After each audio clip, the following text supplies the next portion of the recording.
നമ്മുടെ ഏതൊരു കർമ്മത്തിനും നമ്മൾ മാതൃകയാക്കേണ്ടത് മഹാനായ പ്രവാചകൻ മുഹമ്മദ് നബി സല്ലല്ലാഹു അലൈഹി വസല്ലമയുടെ ജീവിതമാണ്. ഒരു വിവാഹ സ്ഥലത്ത് അല്ലെങ്കിൽ ഇതുപോലെ ആളുകൾ ഒരുമിച്ച് കൂടുന്ന ഒരു സ്ഥലത്ത് നബി സല്ലല്ലാഹു അലൈഹി വസല്ലമ ഉണ്ടെങ്കിൽ ആ സന്ദർഭവുമായി ബന്ധപ്പെട്ട് ഇസ്ലാമിന് എന്താണ് പറയാനുള്ളത് എന്ന് നബി സല്ലല്ലാഹു അലൈഹി വസല്ലമ അവിടെ പറയാറുണ്ടായിരുന്നു. അതിന്റെ ഭാഗമായിട്ടാണ് ഞാൻ നിങ്ങൾക്ക് മുമ്പിൽ എഴുന്നേറ്റ് നിൽക്കുന്നത്. 4 കാര്യങ്ങളാണ് ഈ സദസ്സിന്റെ മുമ്പാകെ വളരെ കുറഞ്ഞ സമയത്തിന്റെ ഉള്ളിൽ എനിക്ക് ബോധ്യപ്പെടുത്താനുള്ളത്. ഒന്നാമത്തേത്, വിവാഹം എന്ന് പറയുന്നത് മതപരമായ ഒരു കൽപ്പനയാണ്. നമ്മൾ നിസ്കരിക്കാറുണ്ട്, എന്തിനാണ്? അള്ളാഹുവിന്റെ കൂലിക്ക് വേണ്ടിയാണ്. നമ്മൾ നോമ്പ് നോൽക്കാറുണ്ട്, എന്തിനാണ്? അത് അള്ളാഹുവിന്റെ കൽപ്പനയാണ്. അതനുസരിച്ചാൽ നമുക്ക് അള്ളാഹുവിന്റെ കൂലി കിട്ടും. നമ്മൾ വിവാഹം കഴിക്കുന്നതും അള്ളാഹുവിന്റെ കൽപ്പനയാണ്. അത് അള്ളാഹുവിന്റെ ദീനിൽ സ്വാലിഹായ ഒരു അമലാണ്. സ്വാലിഹായ ഒരു അമലാണ് വിവാഹം. അതുകൊണ്ട് തന്നെ അള്ളാഹുവിന്റെ ദീനിൽ സ്വാലിഹായ ഒരു അമൽ ചെയ്യുന്നു എന്ന ബോധത്തോടു കൂടി നമ്മൾ നിർവഹിക്കേണ്ട ഒരു കർമ്മമാകുന്നു വിവാഹവും അതുമായി ബന്ധപ്പെട്ട കർമ്മങ്ങളും. അതിന് വിപരീതമാകുന്ന ഒരു പ്രവർത്തനങ്ങളും നമ്മുടെ വിവാഹത്തിലോ വിവാഹ സദസ്സുകളിലോ ഉണ്ടാവാൻ പാടില്ല. അത് അള്ളാഹുവിന്റെ ദീനിനെ കളിയാക്കലാണ്, പരിഹസിക്കലാണ്. അതുകൊണ്ട് തന്നെ അള്ളാഹുവിന്റെ ദീനിന് നിരക്കാത്ത ഒരു പ്രവർത്തനങ്ങളും നമ്മുടെ വിവാഹങ്ങളിൽ ഉണ്ടാവരുത്. അതൊക്കെ ധൈര്യമായിട്ട് പറയാൻ എല്ലാ സദസ്സിലും കഴിയില്ല. ഇന്നലെയൊക്കെ ഞാനൊരു സദസ്സിൽ നിക്കാഹുത്തുബ കഴിഞ്ഞ് പുറത്തിറങ്ങിയിട്ടില്ല, അപ്പോഴേക്ക് ദാനമേളയുടെ കൊട്ടുപാട്ടും ഞാൻ ചോറ് തിന്നുകൊണ്ടിരിക്കുമ്പോ ഒരാളിന്റെ കാതിൽ വന്നിട്ട് പറഞ്ഞേ, എന്തിനാ ഉസ്താദേ ഒച്ചട്ടത്, എന്റെ ചോറൊക്കെ തൊണ്ടേ തന്നെ കുടുങ്ങിപ്പോയി. പക്ഷെ അബ്ബാസ് അലിയുടെയും അതേപോലെ മുഹമ്മദ് അൻവറിന്റെയും മക്കളുടെ കല്യാണത്തിന് എനിക്ക് ധൈര്യമായിട്ട് പറയാൻ പറ്റും, അള്ളാഹുവിന്റെ ദീനിന് നിരക്കാത്തതൊന്നും ആ വിവാഹങ്ങളിൽ ഉണ്ടാവുകയില്ല എന്ന ഉറപ്പോടുകൂടി തന്നെ. രണ്ടാമത്തേത്, വിവാഹത്തിന്റെ മുഖമുദ്ര എന്ന് പറയുന്നത് അതിന്റെ ലാളിത്യമാണ്. മുഹമ്മദ് നബി സല്ലല്ലാഹു അലൈഹി വസല്ലമ പറഞ്ഞത് ഖൈറുൻ നികാഹി ഐസർ, ഏറ്റവും നല്ല വിവാഹം. നമ്മുടെ മക്കളുടെ കല്യാണങ്ങൾ ഏറ്റവും നല്ല കല്യാണമാക്കി നടത്തണമെന്ന് ആഗ്രഹിക്കാറില്ലേ? ഏറ്റവും നല്ല കല്യാണമായി നടത്താൻ ഒരു മുസ്ലിം ആഗ്രഹിക്കുമ്പോൾ അവൻ അന്വേഷിക്കേണ്ടത് മഹാനായ റസൂലുള്ളാഹി സ്വല്ലല്ലാഹു അലൈഹി വസല്ലമയുടെ വിവാഹങ്ങൾ എങ്ങനെയായിരുന്നു. അല്ലാഹുവിന്റെ പ്രവാചകൻ കല്യാണം കഴിച്ചിട്ടുണ്ട്, പ്രവാചകന്റെ മക്കളെ കല്യാണം കഴിച്ചു കൊടുത്തിട്ടുണ്ട്. പ്രവാചകന് രാജാക്കന്മാരെയും ഗോത്രത്തലവന്മാരെയും നേതാക്കന്മാരെയും ധനികരെയും സമ്പന്നരെയും തന്റെ കല്യാണത്തിന് ക്ഷണിക്കാമായിരുന്നു. പ്രവാചകന്റെ ഒറ്റമുറി വീട് സമ്മാനങ്ങൾ കൊണ്ടും സ്വർണ്ണങ്ങൾ കൊണ്ടും അവർ നടക്കുമായിരുന്നു. പക്ഷേ അള്ളാഹുവിന്റെ പ്രവാചകന്റെ 23 കൊല്ലത്തെ പ്രവാചക ജീവിതത്തിനിടയിൽ അങ്ങനെ ഒരു വിവാഹം അന്വേഷിച്ചാൽ കാണാൻ പറ്റില്ല. കാരണം ഇസ്ലാമിനെ സംബന്ധിച്ച് ഒരു വിവാഹം നല്ലതാകുന്നത് അത് ലളിതമാകുമ്പോഴാണ്. 3-4 ദിവസം നീണ്ടു നിൽക്കുന്ന പണത്തിന്റെയും പ്രതാപത്തിന്റെയും അധികാരത്തിന്റെയും പ്രദർശന വേദികളായ വിവാഹ മാമാങ്കങ്ങൾ കണ്ട് മൂക്കത്ത് വിരൽ വെച്ച് ഇതൊക്കെ എന്ത് കല്യാണം എന്ന് നമ്മൾ ആശ്ചര്യപ്പെടാറുണ്ട്. പക്ഷേ അള്ളാഹുവിന്റെ ദീനിനോട് അടുക്കുമ്പോൾ വിവാഹങ്ങൾ ലളിതമാവലാണ് അതിന്റെ മനോഹാരിത. ഇതാണ് രണ്ടാമത്തെ കാര്യം പറയുന്നത്. വിവാഹത്തിന് വേണ്ടി വീട് വിൽക്കേണ്ടി വരില്ല, വിവാഹത്തിന് വേണ്ടി കടം വാങ്ങേണ്ടി വരില്ല, വിവാഹത്തിന് വേണ്ടി ലോൺ എടുക്കേണ്ടി വരില്ല, മറ്റൊരുത്തന്റെ കീശയിലെ കവറിന് വേണ്ടി കാത്തിരിക്കേണ്ടി വരില്ല. ലളിതമാണ് ഇസ്ലാമിലെ വിവാഹം. 4 കാര്യങ്ങളാണ് ഇസ്ലാമിലെ കല്യാണത്തിന് വേണ്ടത്. അറിഞ്ഞിരിക്കണം എല്ലാവരും. സ്വന്തം മക്കൾ പ്രായപൂർത്തിയാകുമ്പോ കല്യാണം കഴിക്കാനാകുമ്പോ നെഞ്ചുപൊട്ടി തകരുന്ന കുടുംബങ്ങളുടെ എണ്ണം കൂടി വരണേ. അതുകൊണ്ടാണ് വീണ്ടും പറയുന്നത്. പണ്ടിനോട് ആൾക്കാർ പറഞ്ഞിരുന്നു, ഇനിയിപ്പോ സ്ത്രീധനത്തെ കുറിച്ചൊന്നും പറയണ്ട, സ്ത്രീധനൊക്കെ സമൂഹത്തിൽ വിട്ടുപോയിട്ടുണ്ട്. എവിടെയാണത് പോയത് എന്ന് ഇപ്പോഴും അറിയുന്നില്ലല്ലോ. നമ്മുടെ അങ്ങാടിയില് കാൽക്കാശ് ഗതിയില്ലാതെ, അരി വാങ്ങാൻ പോലും ഗതിയില്ലാതെ കഷ്ടപ്പെട്ട് പലചരക്ക് കടകളൊക്കെ ഒഴിഞ്ഞു കിടക്കുമ്പോ നിങ്ങൾ ജ്വല്ലറികളുടെ ഉള്ളിലേക്ക് നോക്കുക, കാല് കുത്താൻ ഇടമില്ലാത്ത തിരക്കുണ്ടവിടെ. വിശപ്പ് മാറ്റാനല്ല, കുടുങ്ങി പോയിട്ട് വാങ്ങാണ്. വീട് പണയം വെച്ചിട്ടും വിറ്റിട്ടും കടം വാങ്ങിയിട്ടും വാങ്ങും. ഇസ്ലാമിലെ കല്യാണത്തിന് 4 കാര്യങ്ങളാണ് വേണ്ടത്. 1, കല്യാണം കഴിക്കുന്ന ഈ വരനും വിവാഹിതയാകുന്ന വധുവിനും ഈ വിവാഹത്തിന് സമ്മതമാണ്. ഒരാള് എനിക്ക് ഇഷ്ടമല്ലാന്ന് പറഞ്ഞാൽ ഈ കല്യാണം നടക്കില്ല. ഇനി നമ്മളൊക്കെ പിടിച്ചു വെച്ച് നടത്തിയാൽ പോലും ആ കല്യാണത്തെ അസാധുവാക്കാൻ ഇവർക്ക് അധികാരമുണ്ട്. പ്രവാചകൻ സല്ലല്ലാഹു അലൈഹി വസല്ലമയുടെ സദസ്സിലേക്ക് ഒരു പെൺകുട്ടി ഓടിക്കേറി വന്നിട്ട് പറഞ്ഞു, എന്റെ പിതാവ് എന്റെ അനുവാദമില്ലാതെ ഒരാൾക്ക് എന്നെ കല്യാണം കഴിച്ചു കൊടുത്തിരിക്കുന്നു. നബി സല്ലല്ലാഹു അലൈഹി വസല്ലമ ആ പെൺകുട്ടിയുടെ പിതാവിനെ വിളിച്ചിട്ട് ചോദിച്ചു, അങ്ങനെ ചെയ്തോ?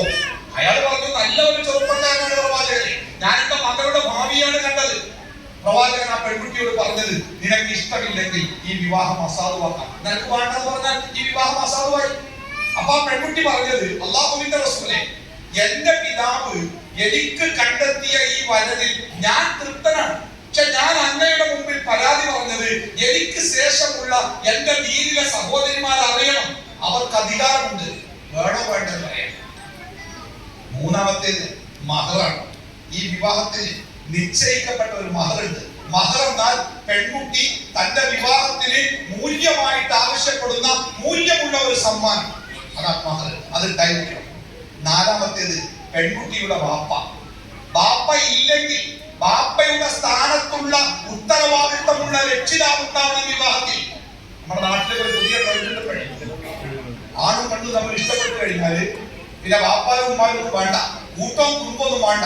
കൂട്ടുകാരുടെ സഹായത്തോടെ രജിസ്റ്റർ ഓഫീസിൽ പോയി കല്യാണം രജിസ്റ്റർ ചെയ്ത് രജിസ്ട്രാറുടെ മുമ്പിൽ ഒപ്പുവെച്ച് അവർ കുടുംബമായിട്ട് ജീവിക്കും. 1000 കൊല്ലം ജീവിച്ചാലും ആ ബന്ധത്തെ ഇസ്ലാം അംഗീകരിക്കില്ല. പെൺകുട്ടിയുടെ രക്ഷിതാവ് വിവാഹത്തിൽ ഉണ്ടായിരിക്കണം. പെൺകുട്ടികൾ ചതിക്കപ്പെടാതിരിക്കാൻ വേണ്ടിയാണ്. ഇതാണ് നാലാമത്തെ. അവ 4 കാര്യങ്ങൾ ഉണ്ടായ, ഒന്ന് വരനും വധുവും പരസ്പരം ഈ വിവാഹത്തിന് സമ്മതിക്കുക, 2 നിശ്ചയിക്കപ്പെട്ട മഹർ ഉണ്ടാവുക, 3 പെൺകുട്ടിയുടെ രക്ഷിതാവ് ഉണ്ടാവുക, 4 2 സാക്ഷികൾ ഉണ്ടാവുക. 2 ആ 2 സാക്ഷികൾ മുമ്പാകെ പെൺകുട്ടിയുടെ പിതാവ് പറയണം, എന്റെ മകളെ ഇത്ര മഹറിന് ഞാൻ നിങ്ങൾക്ക് വിവാഹം ചെയ്തു തന്നിരിക്കുന്നു, നിക്കാഹ് ചെയ്തു തന്നിരിക്കുന്നു, ഞാനത് സ്വീകരിച്ചിരിക്കുന്നു എന്ന് വരൻ പറഞ്ഞു കഴിഞ്ഞാൽ ഏത് ഭാഷയിലാണ് പറയേണ്ടത്? ഇതൊരു കരാറായതുകൊണ്ട് ഇവർക്ക് രണ്ടാൾക്കും മനസ്സിലാവണം, ഈ 2 സാക്ഷികൾക്കും മനസ്സിലാവണം, ഈ 4 പേർക്കും അറിയുന്ന ഏത് ഭാഷയുമാവാ പറയുന്നത്. അത് പറഞ്ഞു കഴിഞ്ഞാൽ ഇസ്ലാമിൽ വിവാഹം പൂർത്തിയായി. മൗലവി വേണ്ട, ഉസ്താദ് വേണ്ട, കാർമ്മികത്വം വേണ്ട, ഒന്നും വേണ്ട, അവർക്ക് തന്നെ ചെയ്യാവുന്ന ഒരു കർമ്മം. ഇത്രയും ലളിതമാണ് ഇസ്ലാമിലെ വിവാഹം. ഈ വിവാഹത്തിന് എവിടെയാണ് നമ്മൾ വീട് വിൽക്കേണ്ടി വരിക, എവിടെയാണ് കടം വാങ്ങേണ്ടി വരിക, എവിടെയാണ് കൈനീട്ടി യാചിക്കേണ്ടി വരിക, എവിടെയാണ് പണക്കാരന്റെ മുമ്പിൽ പോയി നെഞ്ചുപൊട്ടി കരയേണ്ടി വരിക എന്നൊക്കെ നമ്മൾ ആലോചിക്കാം. ഇതാണ് രണ്ടാമത്തെ കാര്യം പറയേണ്ടത്. ലളിതമാവണം നമ്മുടെ കല്യാണത്തിൽ. മൂന്നാമത്തെ കാര്യം, എന്തിനാണ് കല്യാണം കഴിക്കുന്നത്? എന്റെ സഹോദരൻ ജുമാൻ ഫാരിസ്, അതേപോലെ അസ്റാം മറിയം, അവരറിയണം എന്തിനാണ് ഞങ്ങൾ കല്യാണം കഴിക്കുന്നത്. എന്റെ മുമ്പിൽ ഇരിക്കുന്ന സമൂഹം അറിയണം എന്തിനാണ് വിവാഹങ്ങൾ നടക്കുന്നത്. പുതിയ തലമുറ നമ്മളോട് ചോദിക്കുന്നുണ്ട്, എന്തിനാണ് ഈ കല്യാണമൊക്കെ? പരസ്പരം മനസ്സുകൊണ്ട് ഇഷ്ടപ്പെട്ട ആൾക്കാർ അവർ ഒന്നിച്ചപ്പെട്ട് ജീവിച്ചോട്ടെ, ആ ഇഷ്ടം തീരുമ്പോ അവർ പിരിഞ്ഞു പോകട്ടെ, എന്തിനാണ് ഈ കല്യാണത്തിന്റെ കെട്ടുപാടുകളൊക്കെ എന്ന് ചോദിക്കുന്ന ആൾക്കാർ നമ്മുടെ മുമ്പിൽ കൂടി വരിക. അള്ളാഹു താല എന്തിനാ കല്യാണം കഴിക്കാൻ പറഞ്ഞത്? എന്റെ പുതിയ തലമുറ കേൾക്കണം കേട്ടോ. എന്തിനാണ് അള്ളാഹു കല്യാണം കഴിക്കാൻ പറഞ്ഞത്? 2 ഉത്തരമാണ് ഈ ചോദ്യത്തിനുള്ളത്. ഒന്നാമത്തെ ഖുർആനിന്റെ മറുപടി, നിങ്ങൾക്ക് സമാധാനം ഉണ്ടാവും.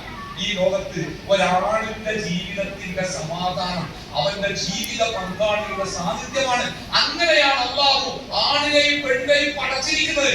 ഞാൻ എന്റെ ഒരു അനുഭവം എല്ലാ വിവാഹ വേദികളിലും ഞാൻ പങ്കുവെക്കാറുണ്ട്. കേൾക്കാത്ത ഒരാളെങ്കിലും ഉണ്ടെങ്കിൽ അവരെ കേൾക്കാൻ വേണ്ടി അനുഭവം പങ്കുവെക്കാൻ. ഞാൻ കോഴിക്കോട് പട്ടണത്തിലെ ഒരു സ്വകാര്യ ആശുപത്രിയുടെ ICUവിൽ കിടക്കുന്ന 10-75 വയസ്സ് കഴിഞ്ഞ ഒരു മനുഷ്യനെ, രോഗിയെ കാണാൻ ചെന്നു. അദ്ദേഹത്തിന് സലാം പറഞ്ഞ് അദ്ദേഹത്തിന് വേണ്ടി പ്രാർത്ഥിച്ച് ഡോക്ടർ പറഞ്ഞിരുന്നു കോലത്ത് സംസാരിക്കാൻ പാടില്ല. അതുകൊണ്ട് പെട്ടെന്ന് പുറത്തേക്ക് ഇറങ്ങുമ്പോ എന്റെ കയ്യിൽ പിടിച്ചിട്ട് സംസാരിക്കാൻ പ്രയാസമുള്ള ആ വ്യക്തി എന്റെ കണ്ണിലേക്ക് നോക്കിയിട്ട് പറഞ്ഞത്, അവളെ ഒന്ന് കൊണ്ടുവരുമോന്ന്. അവളെ ആരാണ് അവള്? എനിക്കല്ല, അദ്ദേഹത്തിന്റെ ഭാര്യ. 19 വയസ്സ് കഴിഞ്ഞ സ്ത്രീയാണ്. 10 കൊല്ലമായി അനങ്ങാൻ കഴിയാത്ത കിടപ്പാണ്. മുഖത്തേക്ക് നോക്കിയാൽ കണ്ണിൽ നിറയുന്ന കണ്ണീരല്ലാതെ ജീവന്റെ ഒരു അടയാളമല്ല. ആ കിടപ്പാണ് സ്ത്രീ. അവരെയാണ് ഇയാൾ ആശുപത്രിയിൽ വെച്ച് കാണുന്നത് പറഞ്ഞു. ഞാൻ എന്റെ ബുദ്ധിമുട്ട് പറഞ്ഞു. എന്നിട്ട് ഞാൻ പറഞ്ഞു, ഇവിടെ ഡോക്ടർമാര്, നഴ്സുമാര് എല്ലാവരും ഉണ്ടല്ലോ, എന്തിനാ പ്രയാസപ്പെടുന്നത്? നമുക്ക് പിന്നെ രോഗമൊക്കെ മാറിയിട്ട് പോയിട്ട് കണ്ടാൽ പോലെ. കണ്ണ് നിറഞ്ഞുകൊണ്ട് അയാൾ എന്നോട് പറഞ്ഞത്, അവളെ ഒന്ന് കണ്ടാൽ തീരാവുന്ന പ്രശ്നമേ എനിക്കുള്ളൂ.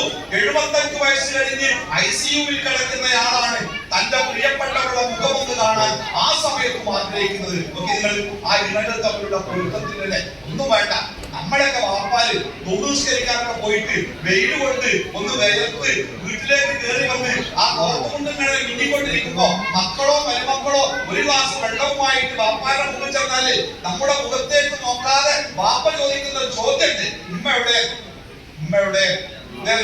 വീട്ടിൽ കയറി വരുമ്പോ ആ മുഖമാണ് കാണാൻ ആഗ്രഹിക്കുന്നത്. ഈ ഞാനും നിങ്ങളൊക്കെ നമ്മളൊക്കെ ദേശം എന്തെങ്കിലും ഒരു പ്രയാസമൊക്കെ സഹിച്ച് നമ്മളെ വീട്ടിൽ കയറി വരുമ്പോ നമ്മളെ വീടിന്റെ മുറ്റത്ത് ഒരു 50 ആൾക്കാരുടെ ചെരുപ്പുണ്ടെങ്കിലും എടിയിൽ വിളിക്കുമ്പോ എന്തോന്ന് വിളി കേൾക്കാൻ നമ്മുടെ ഭാര്യ വീട്ടിലില്ലെങ്കിൽ നമ്മൾ അനുഭവിക്കുന്ന ഒരു ശൂന്യതയില്ലേ, അത് മാറ്റാൻ ഈ ലോകത്തെ 800 കോടി ജനിച്ചാൽ നടക്കോ? നടക്കുന്നല്ലോ ഇല്ല. അതാണ് എന്റെ പ്രിയപ്പെട്ട സഹോദരൻ ജുമാൻ ഫാരിസും അത്രയും മനസ്സിലാക്കേണ്ട ഏറ്റവും പ്രധാനപ്പെട്ട സംഗതി. ജീവിതത്തിലെ ഈ സമാധാനത്തിന് വേണ്ടിയാണ് അവർ വിവാഹിതരാകുന്നത് എന്നതാണ്.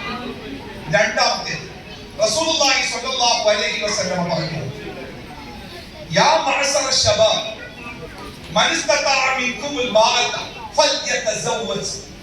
യുവാക്കളുടെ സമൂഹമേ, ഒരു പെൺകുട്ടിയെ പോറ്റാൻ നിങ്ങളിൽ ആർക്കാണോ കഴിവുള്ളത് അവൻ വിവാഹം ചെയ്തിരിക്കണം, കല്യാണം കഴിക്കണം. എന്താ കാരണം വന്നാല് അതിന്റെ കാരണം റസൂൽ പറഞ്ഞത്, ഒന്ന് നിങ്ങളുടെ കണ്ണുകളെ വേണ്ടാത്തരങ്ങളിൽ നിന്ന് കാത്തു സൂക്ഷിക്കാൻ, രണ്ട് നിങ്ങളുടെ ജീവിതത്തിൽ തെറ്റുപറ്റാതിരിക്കാൻ. ഇന്നു മുതൽ ജുമാനുൽ ഫാരിസിന്റെ ജീവിതത്തിൽ അള്ളാഹു വിരോധിച്ചതൊന്നും ഉണ്ടാവാതിരിക്കാൻ ഒരു കാവലാളായി അസ്ര കൂടെ ഉണ്ടാവണം. അസ്രയുടെ ജീവിതത്തിൽ ജുമാനുൽ ഫാരിസ് ഉണ്ടാവണം. നബി സല്ലല്ലാഹു അലൈഹി വസല്ലം പറഞ്ഞത്, ഈ ലോകത്ത് ഒരാണിന് കിട്ടുന്ന ഏറ്റവും വലിയ സൗഭാഗ്യം ഏറ്റവും നല്ല പെണ്ണിനെ ഭാര്യയായി കിട്ടലാണ്. ഏറ്റവും നല്ല പെണ്ണിനെ കിട്ടലാത്ത ഒരാണിന്റെ ഭാഗ്യം. ആരാ ഏറ്റവും നല്ല പെണ്ണ്? നമ്മളോട് ചോദിച്ചാൽ നമ്മൾ പറയും കേന്ദ്ര സർവീസ് ജോലി, ഒരാറൊക്കെ ശമ്പളം, കാണാൻ നല്ല ഭംഗി വേണം, പിന്നെ നല്ല തറവാട്ടുകാരി ആവണം എന്നാണ് നമ്മുടെ അഭിപ്രായം. എന്നാൽ നമ്മുടെ പ്രിയപ്പെട്ട പ്രവാചകൻ ഏറ്റവും നല്ല പെണ്ണിന് തന്ന നിർവചനം, ഇംറാഅത്തുൻ തുഈനുക ഫീ അംറിൽ ആഖിറ. നിന്റെ പരലോകത്തിന്റെ കാര്യത്തിൽ നിന്നെ സഹായിക്കുന്ന ഒരു പെണ്ണ്. വാടക വീട്ടിൽ പാർക്കേണ്ടി വന്നാലും, പട്ടിണി കിടക്കേണ്ടി വന്നാലും, കഷ്ടപ്പെടേണ്ടി വന്നാലും പരാതികളില്ലാതെ ഞാൻ കൂടെ ഉണ്ടാവും. എന്നാൽ അള്ളാഹുവിന്റെ നരകശിക്ഷയ്ക്ക് വിധേയമാകുന്ന ഒരു കാര്യവും നമ്മുടെ കുടുംബ ജീവിതത്തിൽ ഉണ്ടാവരുത് കേട്ടോ എന്ന് ഭർത്താവിന്റെ കാതിൽ സ്നേഹത്തോടുകൂടി മന്ത്രിക്കുവാൻ മാത്രം ഈമാനുള്ള ഒരു പെൺകുട്ടിയാണ് എന്റെ സഹോദരി അസ്രാ മറിയം എങ്കിൽ എന്റെ സഹോദരൻ ജുമാനുൽ ഫാരിസ് ഏറ്റവും ഭാഗ്യവാനായ ഭർത്താവായി.